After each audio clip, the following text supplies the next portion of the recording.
இன்னைக்கு பார்க்க போகிற கதையோட பேர் பாம்பை சமாளித்தல். ஒரு கிராமத்தில் ராமையாங்கிற ஒரு விவசாயி இருந்தார்.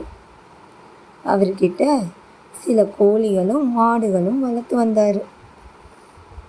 அவர்கிட்ட இருந்த ஒரு கோழி ஒரு நாள் 12 முட்டை இட்டு அதை பாதுகாத்து குஞ்சு பொரிக்கிறதுக்காக அடை காத்துக்கிட்டு இருந்துச்சு.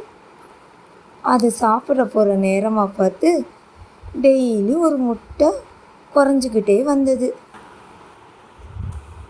என்னடா டெய்லி ஒவ்வொரு முட்டையாக காணா போகுதே அப்படின்னு அந்த கோழி ரொம்ப வருத்தப்பட்டு தன்னோட சேவல்கிட்ட சொல்லுச்சு. அந்த சேவலும் நானும் இன்னைக்கு பார்த்துக்கிட்டே இருக்கேன், எப்படி காணா போகுது அப்படின்ட்டு கவனமாக பார்த்தாங்க. இருந்தாலும் அதுக சாப்பிட போகிற நேரமாக மறுபடியும் ஒரு முட்டை காணா போயிடுச்சு. உடனே சேவல் சொல்லுச்சு, நான் நினைக்கிறேன் இது பாம்போட வேலையாக தான் இருக்குன்னு. இரு, அந்த பாம்புக்கு ஒரு வழி கட்டுறேன் அப்படின்னு சொல்லிட்டு கடைசியில் அந்த கோழிகள்கிட்ட 2 முட்டை தான் மீதி இருந்தது.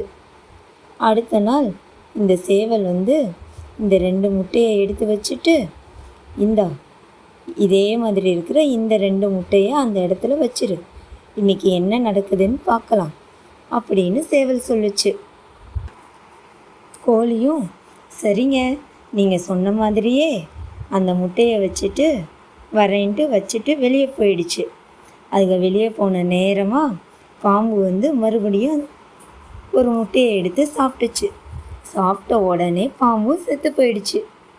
அப்புறம்தான் தெரியும், சேவல் சொல்லிச்சு, நான் வச்சது முட்டை கிடையாது, வெள்ளை கலர் கல், அதனால தான் அதை சாப்பிட்டு அந்த பாம்பு இறந்து போயிடுச்சுன்னு.